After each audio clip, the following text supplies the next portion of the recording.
Gribas à la noix de coco et semoule pour environ 25 à 30 gâteaux.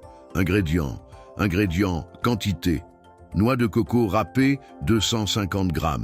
Semoule de blé fine, 125 g. Sucre en poudre ou glace, 150 g. Œuf, 3 huiles végétales neutres, 100 ml. Levure chimique, un sachet. Confiture d'abricot, une cuillère à café. Zeste de citron, une demi-cuillère à café. Sucre glace, environ 150 g. Préparation 1. Préparez la base. 1. Préchauffez le four. Préchauffez votre four à 170 °C. Tapissez une ou deux plaques de cuisson de papier sulfurisé. 2. Mélangez les ingrédients secs. Dans un grand saladier, mélangez ensemble la noix de coco râpée, la semoule fine, le sucre et la levure chimique. 3. Mélangez les ingrédients humides.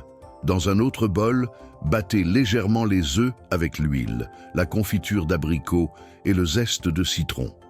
4. Formez la pâte. Versez le mélange liquide sur les ingrédients secs. Mélangez bien avec une spatule ou idéalement avec les mains jusqu'à obtenir une pâte homogène. Elle doit être souple et assez collante. Astuce: si la pâte vous semble trop sèche, ajoutez un peu d'huile ou de confiture.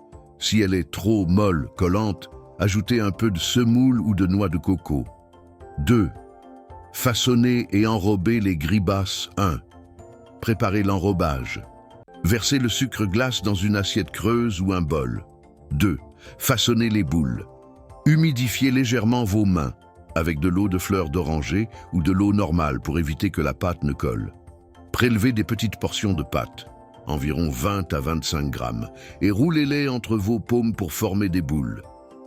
3. Enrobez. Roulez chaque boule généreusement dans le sucre glace. Les boules doivent être complètement blanches et bien enrobées.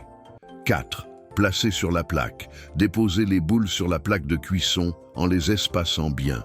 Vous pouvez les aplatir très légèrement avec le doigt au centre. 3. Cuisson 1. Cuire. Enfourner pour environ 15 à 18 minutes à 170 °C. 2. Surveiller. Les gribas sont prêtes quand elles sont bien craquelées sur le dessus et légèrement dorées sur le dessous. Attention, elles doivent rester très claires et moelleuses. Il ne faut pas les laisser durcir au risque qu'elles deviennent trop sèches en refroidissant. 3. Refroidir. Laissez les gâteaux complètement refroidir sur la plaque avant de les manipuler. Ils sont très mous à la sortie du four et durciront légèrement en refroidissant. Servez ces petites douceurs avec un bon thé à la menthe.